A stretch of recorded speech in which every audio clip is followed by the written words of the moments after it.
And now, New Galaxy Enterprises proudly presents Threshold Radio. This is Johnny Bluestar. Welcome to Threshold, a global media event. Is the universe just a random dance of atoms, or is it a manifestation of a supremely intelligent architect? Can its purpose, or our purpose here on Earth, be adequately assessed? Can we commune with it, know its intentions, cooperate with its direction? Here, we define threshold as a gateway state of awareness, allowing mankind to cross into a place of real cognition. Threshold allows us to approach questions of higher reality through the door of experience, rather than mere belief. Welcome to Threshold, where we tear away the veil from commercial media, bringing our audience and participants into another realm of reality and enhanced communication.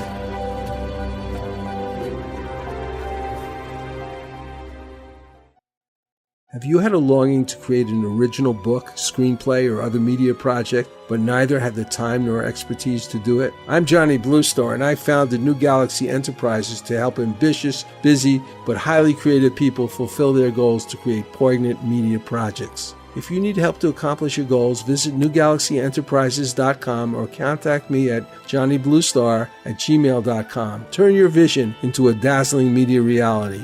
Manifest your media dream today. Thank you for coming to Threshold. My name is Johnny Bluestar. Today's program, recorded a few days ago, Yougo Rodriguez and I are going to talk about the North Korean missile crisis and America's response, largely influenced by President Trump's remarks. But before that, right now, I want to bring up a few points about his remarks about the attack in Charlottesville. But in keeping with these remarks and others, I want to bring up Threshold's approach to political commentary. You see, Threshold's mission is to approach political discussions from a spiritual direction, and key to this effort are the following perspectives. It is necessary, from Threshold's point of view, to attack the behavior and the policies and not the man or woman involved in the political matrix. From this perspective, everyone, no matter what their policies or actions are like, are held in consciousness as a child of God, perfect in every way. Therefore, I am presenting to my consciousness a portrait of Donald Trump as a responsible, conscience-driven human being with the best intentions for our country and for making our country great. This is quite difficult. Imagine you are having a fight with your brother-in-law over some kind of estate problem, or your wife over her complaints about you watching baseball all day instead of cleaning up the garage. Are your interactions coming from a place where you can maintain an ideal image of your very annoyed and angry opponent, especially when you think you are entirely free from wrongdoing? My guess is that, generally speaking, even if you are trying to, quote, love your enemy while in this combative conflict, it is very, very difficult. The reality is that for most people, it is almost impossible unless you are being mentored and guided by source consciousness. You can only get to source consciousness by crossing over the threshold from egoistic consciousness to the divine presence. To someone who has never experienced this connection, I can only say it is not entirely up to us. But you can make what the Buddhists might call a right effort. In other words, you can knock on the door, make attempts to raise your consciousness, do affirmations, make an effort to rise above your ego into a safer space. In this journey, it is sometimes more important to know you're not there in reality than to pretend to yourself that you have succeeded in obtaining high consciousness. The exercise I am speaking of, trying to love your opponent in the midst of a conflict, is almost impossible, but I believe well worth trying if you agree with the philosophy. It is important to realize that to do this very well, you need a state of consciousness that perhaps you do not have yet. Still, efforts in this direction could bring you closer to the threshold, as long as you do not deceive yourself, or even worse, believe it or not, try to push away your negativity through your will. You cannot kill your ego by an act of will, and so, in trying to love your enemy, it is sometimes better to live with your negativity during this process to a smaller or larger degree. This is a tricky and perhaps dangerous juggling act, but no one should think that grappling with the objective of gaining access to the divine presence is easy, nor once you are partially there, that you are completely free. And ultimately, it is not totally up to you. The universe can reach out to you as well as you are reaching out to the universe. This is what is called initiation. Having said all this, I will now take a few steps forward and step into the mirage of recent news. It is interesting to see how the media reacted to Trump's reaction to the racial violence in Charlottesville.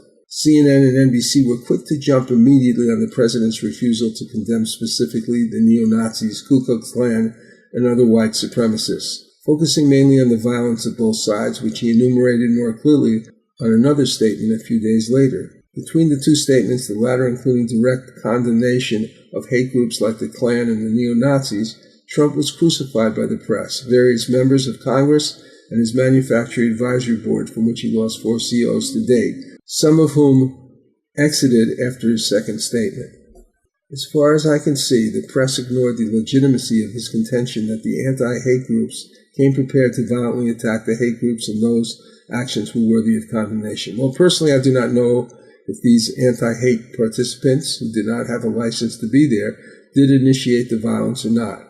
Invading space to protest is not anti-American because that is often what protesters do, and although it can be an act of civil disobedience, it is not necessarily wrong. But in my opinion, to attack hate groups like this in a vigilante way is probably not the best thing to do, and authorities should do everything to prevent this, and so should our rhetoric. This is a different story, though, if people are defending themselves from violence. There are many things that bother me about this event. As someone who was brought up Jewish and whose relatives died in Polish concentration camps in the Warsaw Ghetto, you might guess that I oppose hate groups, and that would be right. Still, although this event is significant, does it deserve to be the total focus of news coverage when we are faced with a global nuclear catastrophe of immeasurable proportions? The news media has chosen to de-escalate the coverage of North Korea and other matters, and I believe precisely because they could use the high emotions of this event to denounce Trump's lack of action to distance himself from the hate groups in the way that they wish. This incident, despite its tragic circumstances, is a minute fragment of the president's actual and unambiguous attack on various types of minorities, including the travel ban from 6 Muslim countries and the strange aggressive cruelty of his deportation policies. The suspension of immigration for refugees coupled with the so-called travel ban can cost hundreds of lives. Similarly, he has escalated drone strikes in support of the Saudis who are literally devastating Yemen by destroying their water infrastructure and causing a cholera epidemic. The death of civilians in our various military excursions in other countries is accelerating. Further, this is the week he is thinking of pardoning Sheriff Arpaio, whose indiscretions, which surround his profiling of Hispanics and his treatment of prisoners, has made him become the person who has become emblematic as the symbol of ethnic discrimination. This is all happening while Trump's rhetoric seems to be accelerating a possible nuclear confrontation with North Korea. Despite these many testimonials to Trump's biases, I plan on holding him in my prayers and seeing his transformation. But should we protest all these areas of concern? Yes, we should. If we ever want to have a safe planet, indeed considering our attachment to nuclear weapons, if we want to have a planet at all. We're back on Threshold Radio with Dr. Yougo Rodriguez MD, and we are discussing some general aspects of today's news, and this last week has been very interesting. I'm calling this show Fire and Fury and U.S. Diplomacy. Well, the first thing I'd like to begin with is a little statement from our president. Hear it right now. North Korea best not make any more threats to the United States. They will be met with fire and fury like the world has never seen. He has been very threatening beyond a normal statement. And as I said, they will be met with fire, fury, and frankly power, the likes of which this world has never seen before. Thank you. How did that affect you when you first heard it? Well, it's a hyperbolic speech that we see in kindergartens and school bullies. Hardly the speech that should come from a president. You can say the same thing without so much hyperbole. So whenever I hear hyperbole, superlatives, I just think it's someone who's not measured and someone who's not polished enough for public discourse. That's just the bottom line for me. Yeah, it's just, it's really interesting because I just recently heard some of the past proclamations from North Korea, which have been very consistently like other things that they're doing right now. they haven't really, I mean, they've been threatening to blow up our cities recently, but they don't have the ability to do a lot of the things that in the past they've been claiming to do. And now certain things have come out, which we'll discuss in a minute, that perhaps provoked the president to say such things. But let me just play another aspect of this story, since that fire and fury comment was followed by some other things. Within a few hours, North Korea responding with its own warning, saying it is seriously considering a plan to target Guam with missiles. The U.S. territory, home to crucial military bases and 160,000 Americans, is just 2,000 miles away.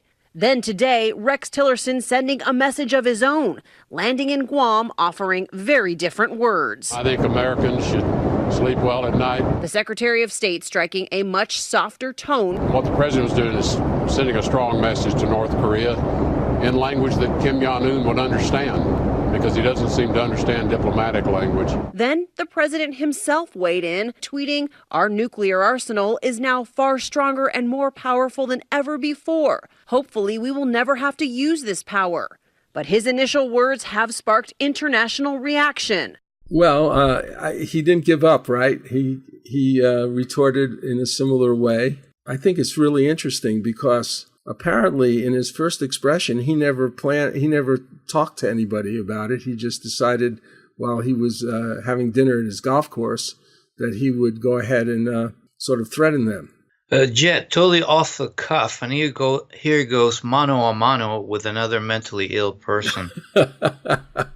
You know, I got to tell you, this is in parentheses. We'll get back to this North Korea thing, but the American Psychiatric Association put out a bulletin reminding doctors that it's unethical to diagnose someone who we haven't met, who has not become a patient of ours. And so why is the American Psychiatric Association putting out that bulletin? Because the overwhelming majority of doctors are diagnosing Mr. Trump as mentally ill. And so the Psychiatric Association, and putting out that statement in between the lines, is telling you what's going on. And as a doctor, I will stick to that advice because it is true. We should not diagnose someone we haven't met. But I agree with most doctors. Let's just leave it at that.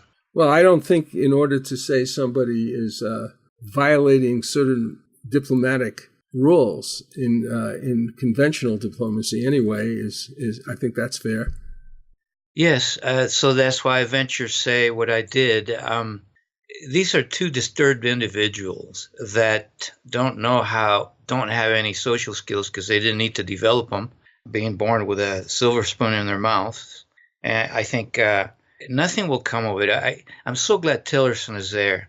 He's so measured. And I agree with his statement that Guam has nothing to worry about.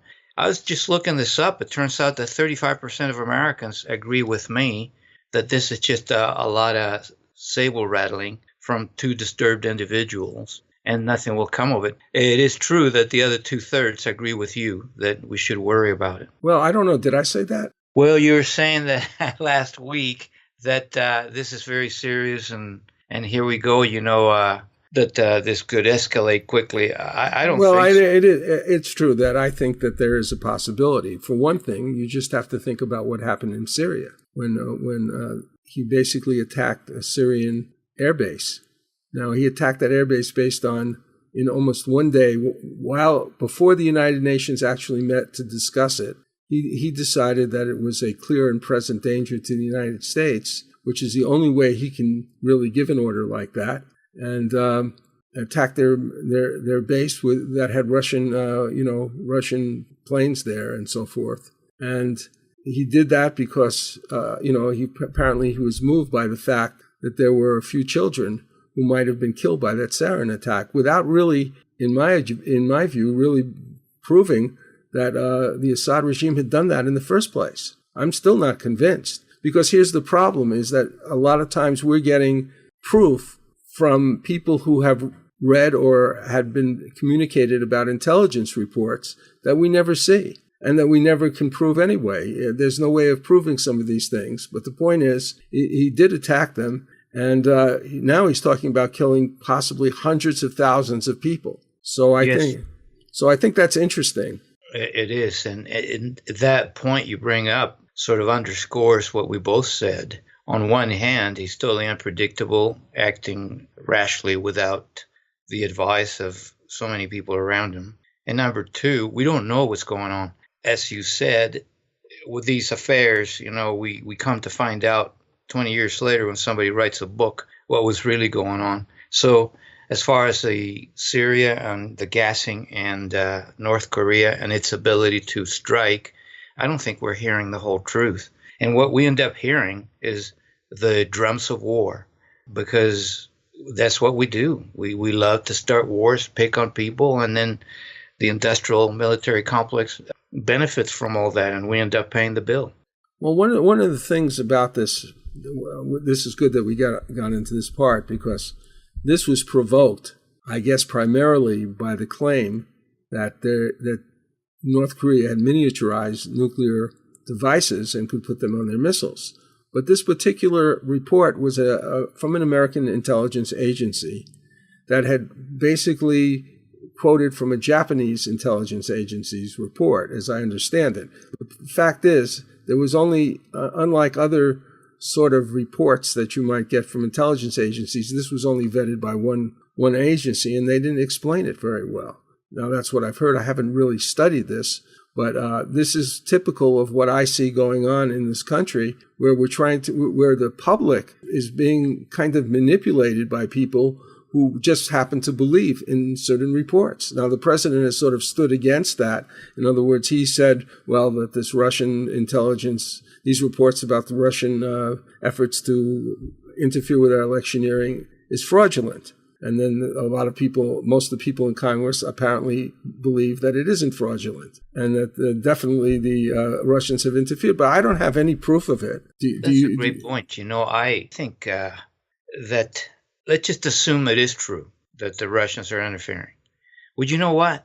They're doing exactly what the United States has been doing for decades to other countries, including allies. In spades, right? In spades. So it's so hypocritical. That's assuming that indeed the Russians have hacked this and that. Well, okay, paybacks are, you know what they are. Anyway, it's highly hypocritical. Yeah, it's paying back them for what we do ourselves. And we have definitely overturned more regimes and caused more problems for different countries than they have in terms of elections.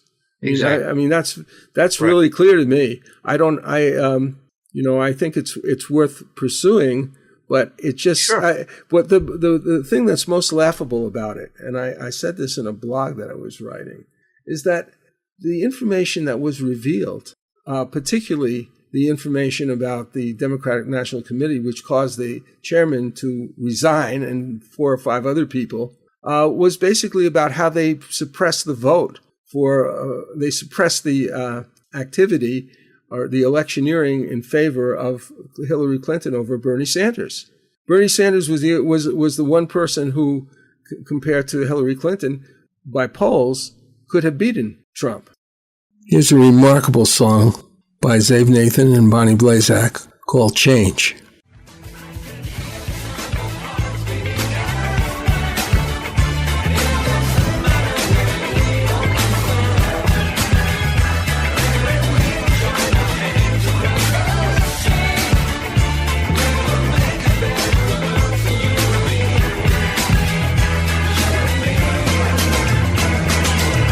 Talking about genuine peace, kind of peace that makes life on earth worth living, the kind that enables men and nations to grow and to hope and build a better life for their children. Peace for all men and women, peace in all time.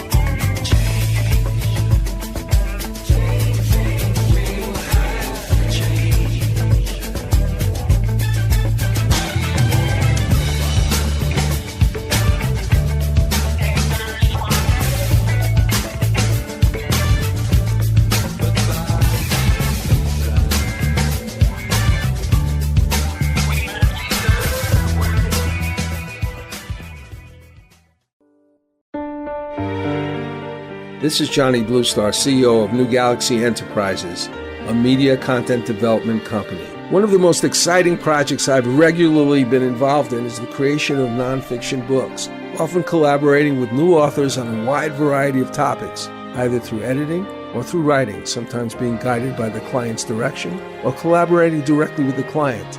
In this capacity, I've worked on a book on abolishing the caste system in India, a system of selling with integrity and sensitivity towards client and product, several fascinating memoirs, one with a Korean War veteran and crime fighter, and another with one of the greatest ventriloquists and television producers in the 50s and 60s. To learn more about New Galaxy, see samples of our work, or talk to us about your project, please go to www.newgalaxyenterprises.com and fill out the contact form. Did you want to talk about healthcare now? Well, go ahead.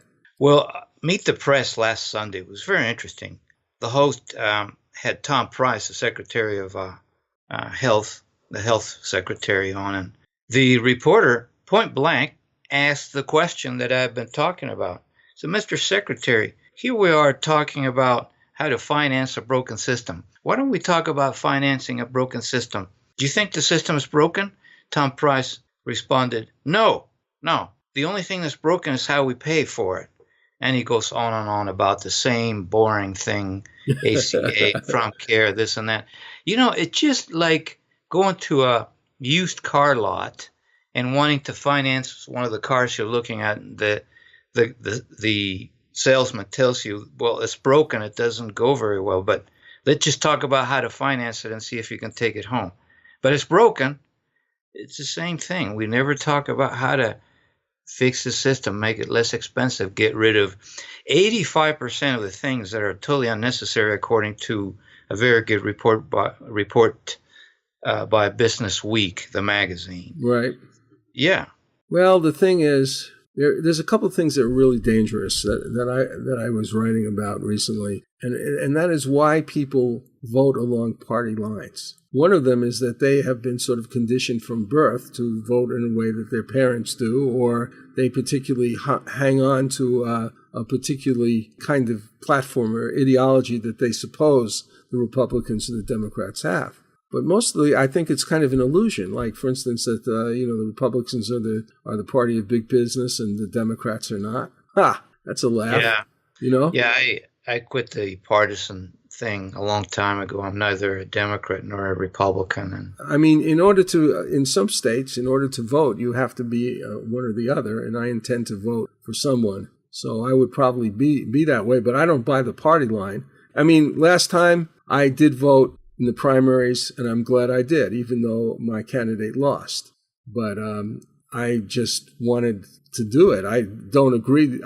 The actual party platform was probably improved by Sanders. But still in all, it wasn't actuated at all. And you have basically two war-mongering parties. You have two parties that are helping create these wars. And they may be focusing a little.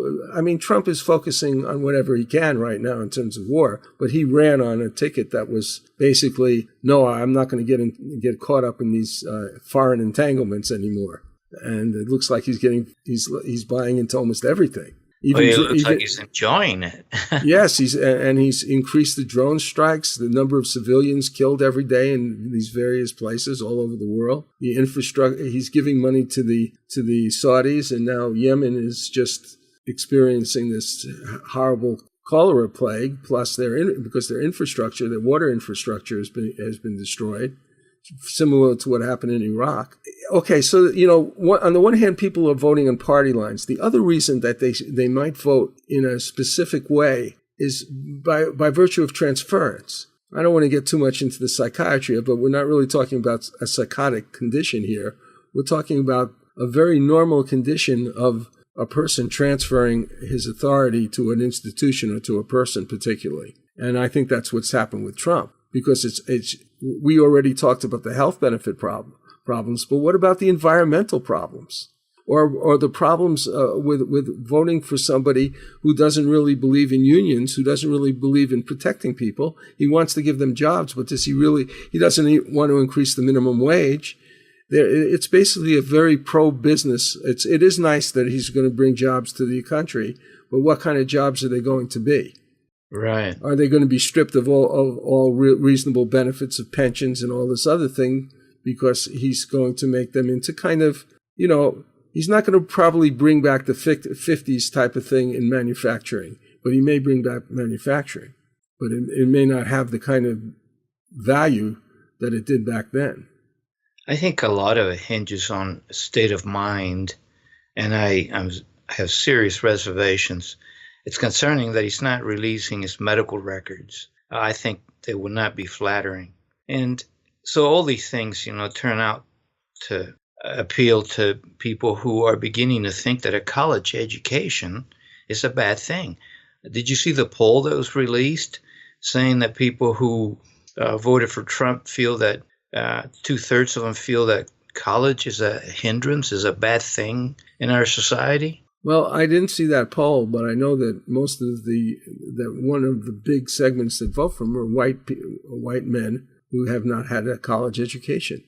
And I mean, he's obviously, and this is another thing why people are voting for him, he's working on the theme of hating other people. And this is one thing that some people have said, okay, the way that you are able to create real division in a country is by distracting people from what they need and getting them to identify with a cause or something that they really feel passionately about, like not liking black people or Native Americans or Chinese people or people from Mexico and so forth. You see what I mean? Exactly. It's a historical fact. It happens in every culture, every stage of history. And here we go again. It's just like we never learn. Divide and conquer. Well, another aspect of this is that there is so much sort of misinformation that is coming out of the White House, continual misinformation. In other words, things are coming out that are not fact-based, or they sort of create a policy and then they change it. And it doesn't seem to be really like, it's just very unusual. I'm not saying that I'm so happy about any other administration, because I frankly am not. But usually they make more of an effort to disguise their misdirection of facts, wouldn't you say? Yes, I think the main problem there is it's just a lot of amateurs, because for the most part, he surrounded himself with non-politicians, and there's virtue in that. But at the same time, you have to have some people who know the ropes a little bit. And he does have them too, but most of them seem to be amateurs, like his own family. As nice as they might be, as intelligent as it might be, they have no experience. So a whole lot of the things we're seeing, I think it's just people not knowing the ropes, how to do it right. Well, let's talk about some of the things we like about Trump. Yeah, let's do. First thing that I would bring up is I did like the fact that he did cancel the Trans-Pacific Partnership. I don't really believe these are free trade agreements at all. They're basically giving away our jobs without any kind of protection, and that has not been the historical bent of the United States. I don't think it should be excessive. I think we should have trade with other countries, but we have to balance our own self-interest against others. And so I was glad he did that. What do you think? Yes, absolutely. I like to discuss and read about economics, and the whole thing started with Furor warning us about this big giant sucking sound, and it's exactly what happened, and it needs to change. Also like Trump, that he's funny. He has a sense of humor. He, as a showman, he's very relaxed in front of the cameras, and I wish he'd use that for good like Reagan did and sort of temper what he says. But no, he goes to a place where he takes over the show, and regardless of the feedback he's getting from the audience. But I still think he's funny. Yeah, I think he is. But here's another thing that I've noticed. This is about why certain people vote for other people. I think this is the power behind the Republican Party. Because I think that they're mostly the senators and people in the House, not always, but these people are pretty well heeled. They're kind of wealthy, and they're kind of, talking about free trade and free enterprise and all this.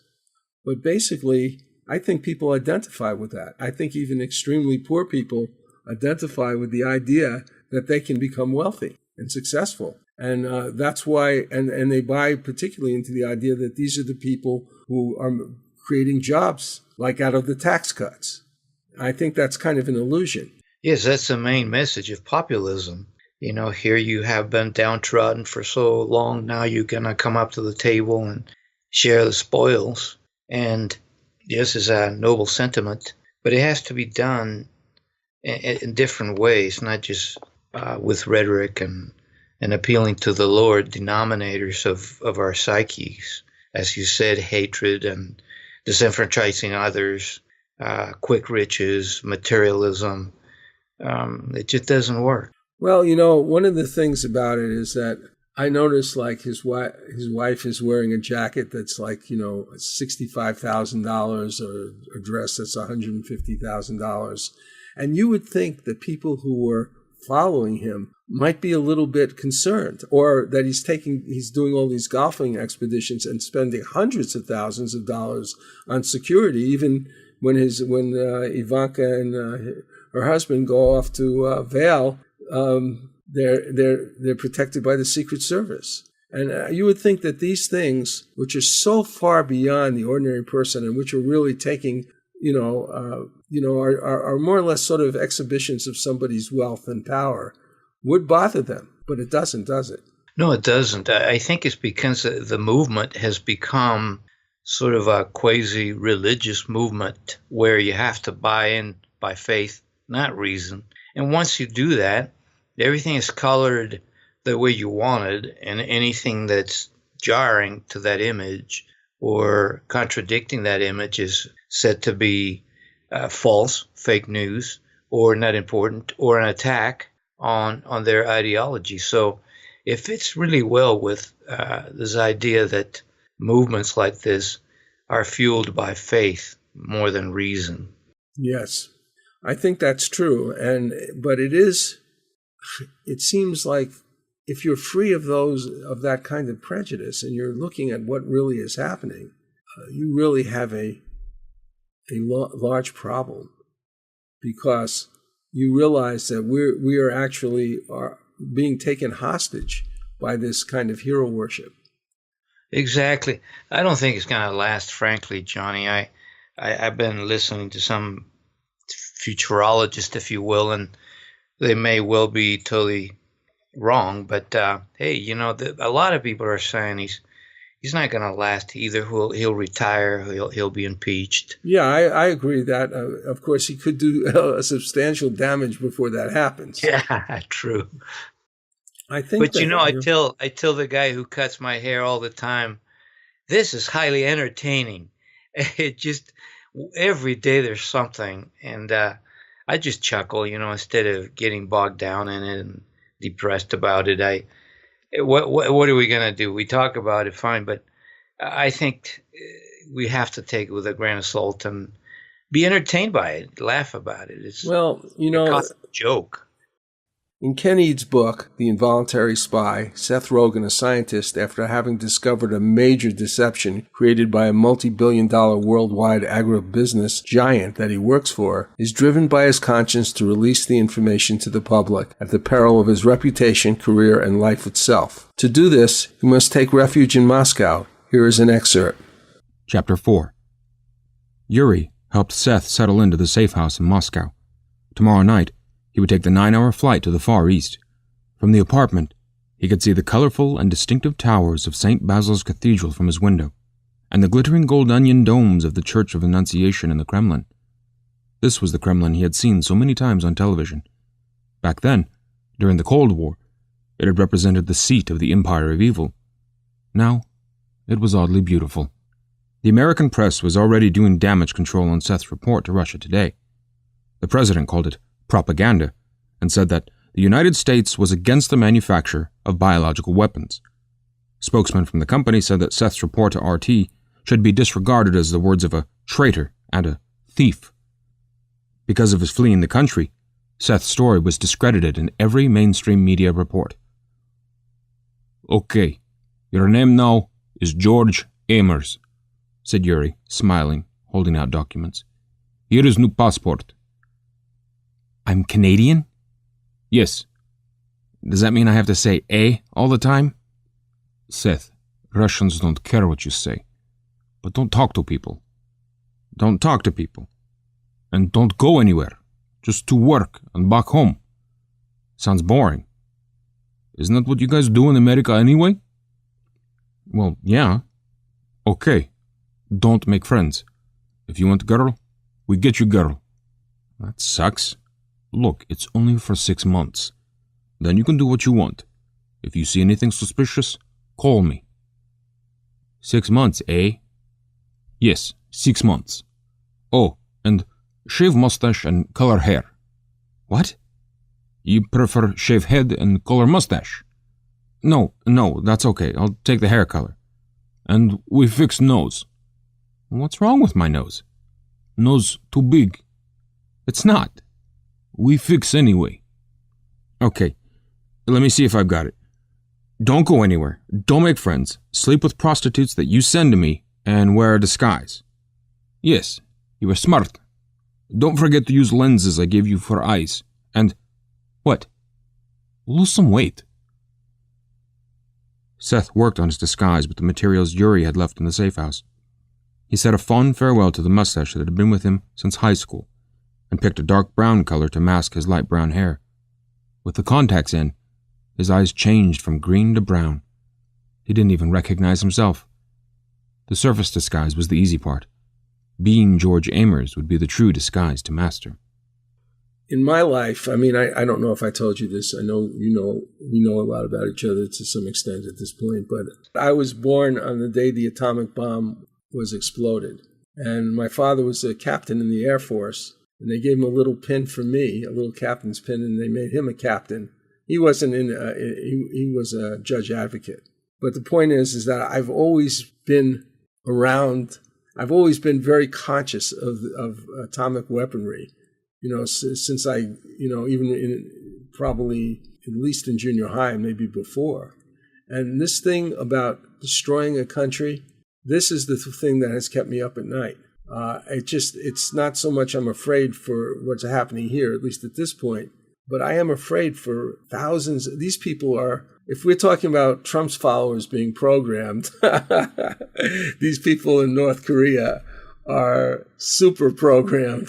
Yes. They are totally bewitched.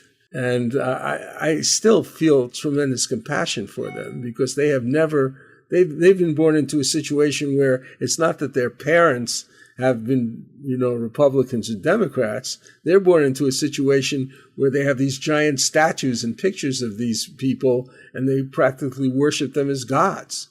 And they're deprived of real interaction with the outer world. So I do feel sorry for them, and I certainly feel sorry for, all the innocent people who would be killed by this. And also, the other point is, and I think this is something else we should discuss, if there were actually some kind of an incident with nuclear weapons, think about how many people would die in South Korea, too. Exactly.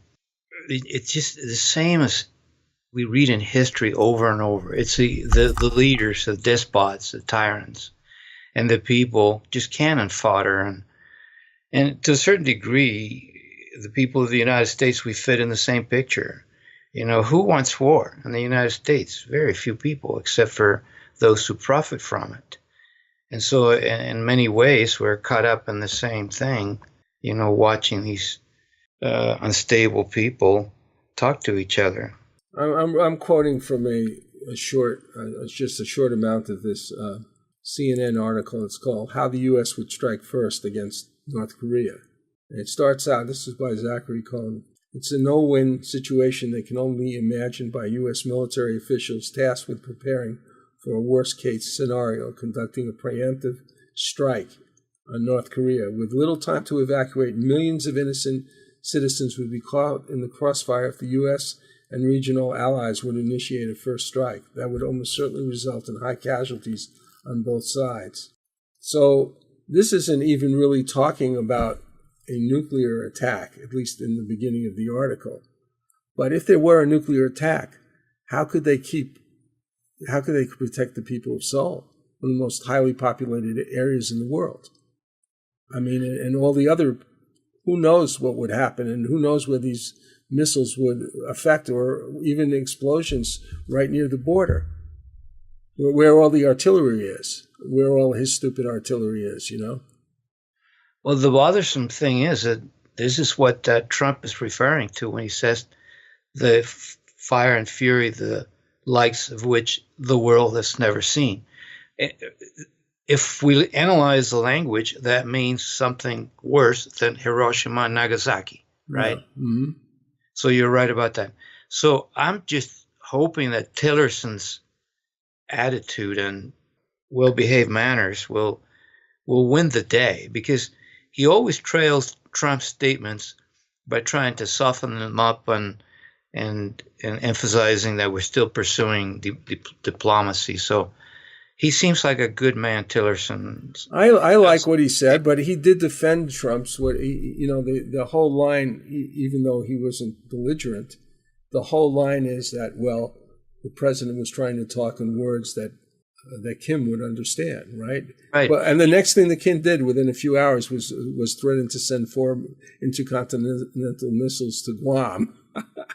I really think that Tillerson and Trump are playing good cop, bad cop. And hopefully that's all it is. But it makes perfect sense for Tillerson to modulate his boss's words, but at the same time, throw in a more benign approach. So I'm thinking this is a good cop, bad cop thing. Well, I know. I've thought that too. I'm not sure if it is or not. But you see, the thing is, if you're a good cop, bad cop, you plan your scenarios a little bit. So when he released what he said about the fury and the fire, and then it is you can't take it back. I mean, You can't soften that too much. I understand that the first hydrogen bomb explosion, thermonuclear bomb explosion in North Korea was twice the size of Hiroshima. And the weapons that we have surrounding him, each of these, there are 3 Trident submarines, and I believe that each of them can kill approximately 140 million people, because they have a whole bunch of different missiles on them. And I mean, they could blow up the whole country, of course, easily. They don't need 10 missiles to do it, because these thermonuclear, some of them are like 50, I think 100 times or more Hiroshima. Why would anybody? That's a good point to get into here. What the hell are we doing? This mutually assured destruction, how insane that is. I don't understand why people don't get it. I mean, I realize that in the last 20 years or so, maybe going almost as far back as the Cuban Missile Crisis, which was a long time ago, there hasn't been a lot of talk about what these weapons are like, particularly in the last 20 years. At one point, they were testing remember when they were testing these weapons? The atomic bombs and hydrogen bombs all the time until they stopped. Yes, I remember. They stopped in, I think, 1992 or something. A long time ago. But people don't have in mind that this planet can be nuclear winterized in a very short amount of time, in a couple of hours. And that's extremely disturbing, I would think. Well, I think that most people know that. It's just that they're helpless. There's nothing they can do about it. So we have to look to our leaders. And unfortunately, we're talking about 2 unstable people with mental problems. Yeah. Let's listen to this real news segment about the dangers of nuclear war.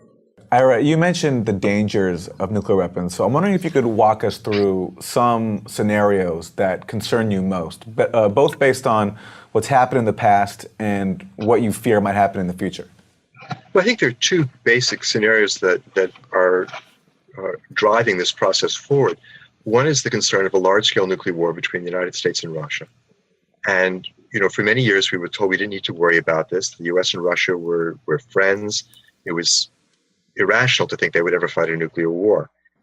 But in the last few years, we have seen this is simply not true. There is a real tension between the United States and Russia. There are a number of particular flashpoints, Syria, Ukraine, that could lead to armed conflict between these 2 countries.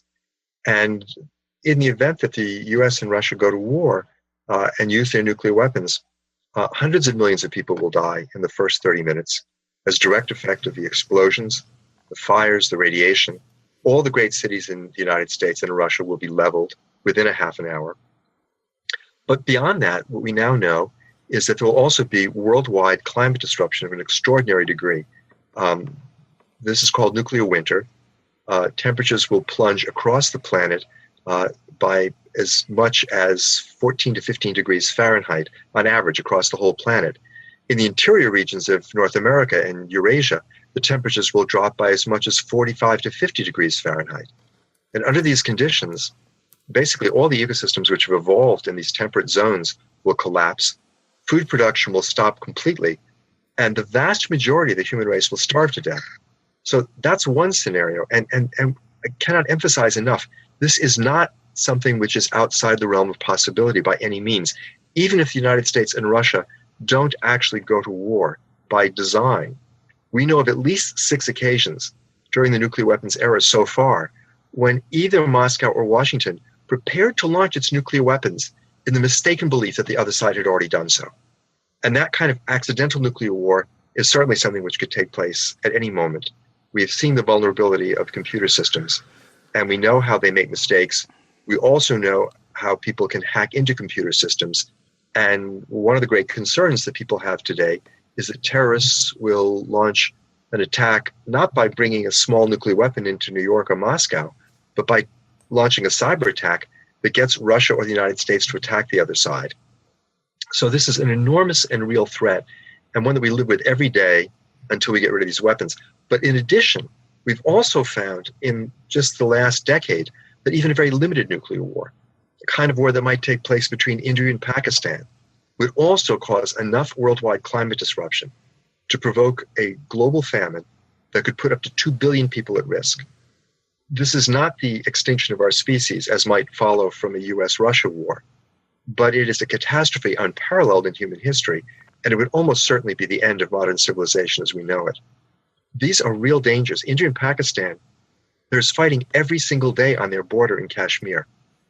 This is a powder keg waiting to explode, and we sit around pretending that this danger doesn't exist at great peril. So I think it's an understanding of these realities that has driven the non-nuclear states to pursue this treaty. And it is an ignorance of these realities that allows the leadership of the nuclear armed states to continue along as though it's reasonable to maintain these gigantic nuclear arsenals and expect that nothing bad is ever going to happen. The person who was talking, this is on Real News with the anchor Aaron Mate, and he's talking to, and the person who expressed this was Ira Helfand, the co-founder and past president of Physicians for Social Responsibility. So, I mean, this is serious stuff, right? Yes, I used to belong to Physicians for Social Responsibility. And while I agree with what the good doctor was talking about, it became very political. So it's one party line, and I just don't like rigid thinking. And so I left Physicians for Social Responsibility. But the point that he brings up is totally true, as you have been talking about. The one concern I have about this kind of talk is hopefully it leads to what he wants, that is, level-headed people coming up with policies at the upper echelons where we make these nuclear pacts and we make peace and all that, instead of having people morbidly worried about this. And you and I went through it. You talked about your experience. I'm a Cold War baby myself.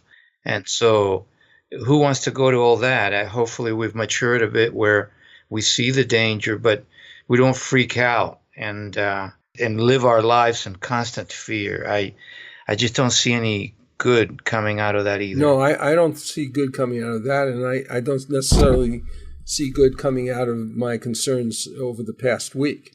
On the other hand, I don't see any good coming from not doing something about it. Exactly. And so what I've tried to do, as you well know, is develop a social network, which I'm just beginning to work on, which will empower people who believe in human and citizen rights to do something about this. And this right it's called, the Creator has given us certain inalienable rights, to quote from the Declaration: life, liberty, and the pursuit of happiness. I don't think anything more need to be said about this being under the umbrella of life to try and get rid of these weapons. Yes, I think a big step would be to solve this Russia thing. Again, going back to what you said about liking some things about Trump, I remember him saying once, would it be so bad to be friends with Russia? And it's absolutely. That was another thing that I definitely at the time respected him about. Now, he may have gotten all involved with certain financial dealings with Russia. Sure. And I don't like his financial dealings from what I see, but I don't know what's true.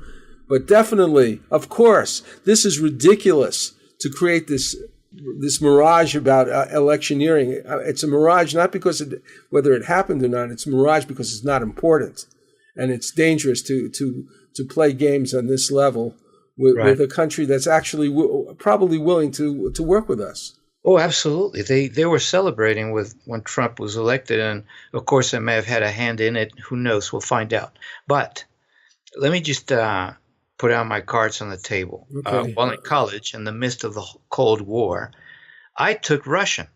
I studied the Russian culture. I read all the major Russian classics, and I became fluent in Russian. Oh. Because I didn't buy into this good guy, bad guy, white, black, west, east. It's just impossible. It cannot be that one country is totally good and the other one's totally wrong. It makes no sense. So then the minute Gorbachev, perestroika opened Russia, there I went. And I was able to navigate on my own because I spoke Russian. So having said all that, I don't want to sound like a pinko communist saying the Russians are right and the Americans are wrong. No, not at all. I'm just looking for a balance. For instance, sanctions because Russia messes with Crimea and Ukraine. Are you kidding me? These are countries that used to belong to the same people. It's like us trying to do something with Puerto Rico or Guam, and then Russia gets mad at us for doing it is definitely a conflicted type of thing that from the outside. Well, let me tell you this other thing that's totally outrageous. We talk about Russia meddling with us here in the United States through cyberspace. Did you know that during the Russian Revolution, Henry Ford, Roosevelt, and all those big shots gave money to Karl Marx to go fight his battles in Russia? Did you know that the U.S. sent an army to Russia to fight the revolutionaries? Yes, American soldiers on Russian soil fighting against the revolutionaries. Now, Russians remember all this, okay? And we don't hear anything about it. It's all about the United States being right and might, and then we forget that other people have their own arguments. So it's just like a bad marriage where one partner is always right and the other one is always wrong. It's not sustainable. And again, I'm not defending Russia. I mean, Putin is no saint, but hey, we can't go around the world punishing heads of state that we don't agree with, or spying on them, like we did with, for instance, Merkel, who's a super ally. Our own allies. We spy on Germany, on France, on England, and the citizens as well as the leaders. I mean, it's just how hypocritical can it be? Exactly. I'm not saying I don't really know about Crimea very well. I know there were a lot of Russian citizens, Russian people there who wanted to go over. And but I don't think what's really at stake here is not that. It's that that NATO is creating a ring very close to Russia, which is being militarized. And that's why I say we should keep the hell away, because you cannot just completely discount the fact that Russia, besides being a nuclear power and whatever, has this sort of territory of influence. And we should be careful of that, because we don't need to destroy the world because we want to set up a puppet government there. Yeah, Nikita Khrushchev on Cuba, we were doing the same thing in Turkey. Yeah. And look, the Spanish War, Texas. Texas was full of Americans, from Tennessee, hanging out in Texas. And so we go down and take over Texas because there were so many Americans there. Isn't that the same as Crimea and the Ukraine? Yeah, it's a different era. It's an era, I believe, of manifest destiny, where we're completely consciencelessness about what we did. Now we pretend we're not.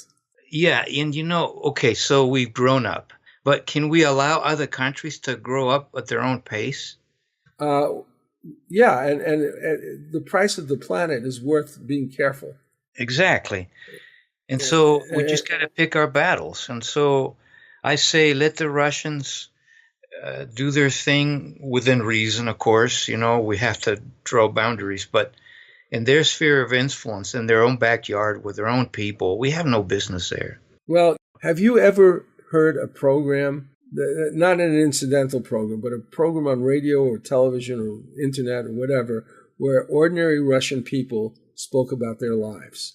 No, but you know, I used to hang out with Russians because after I came back from my trip, it was, let me think, 1990, Perestroika was just starting. And so I came back and I wanted to polish up my Russian and hang out with Russians. So I tapped into a Russian community here in Salt Lake City. So I've listened to them. I know how they feel. They love America. The Russians love America. They love everything about America. And it's puzzling to them that it's not corresponded or reciprocated. Here's a new folk song by the great UK songwriter Stephanie Slevin.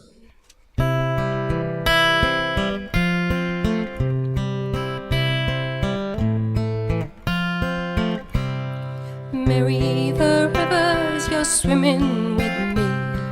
Mary the rivers, 1, 2, and 3. I speak of your word as I look to your sky. I'll sing of your voice with a tear in my eye. Yes, Mary the rivers, you're swimming with me.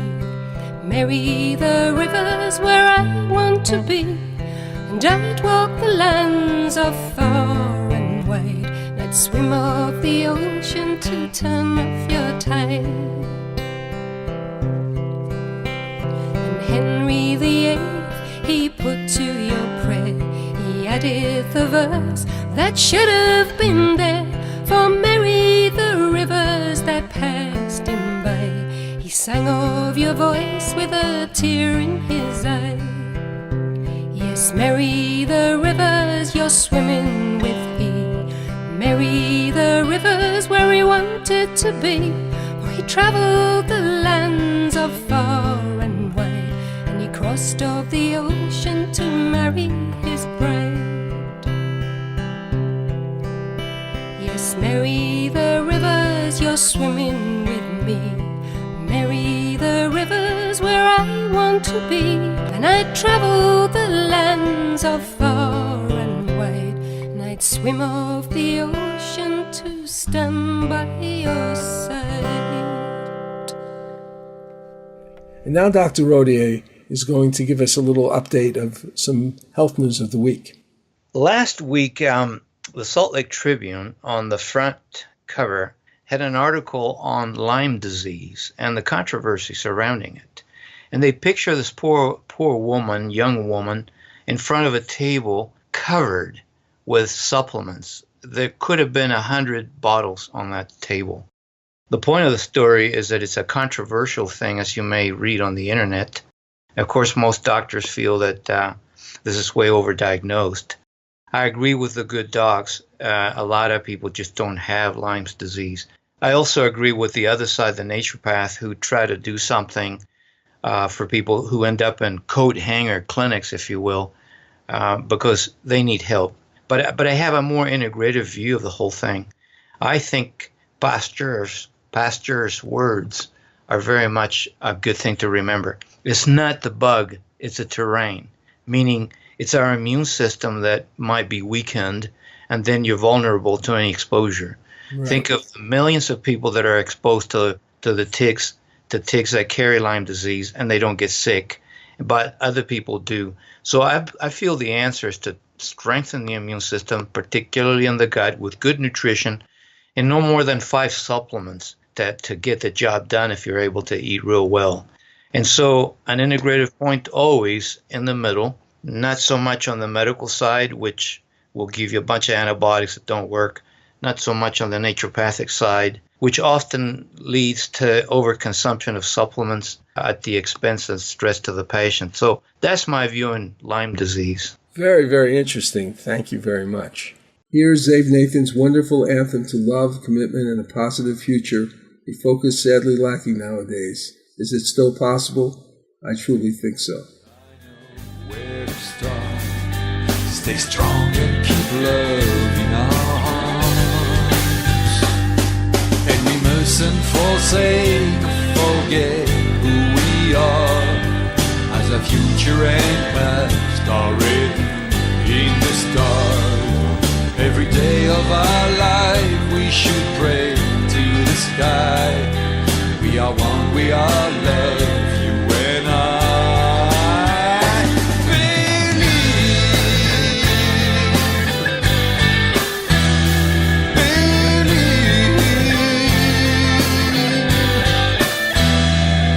When we finally unite and live here in peace, then the greed and the wars and corruption will cease.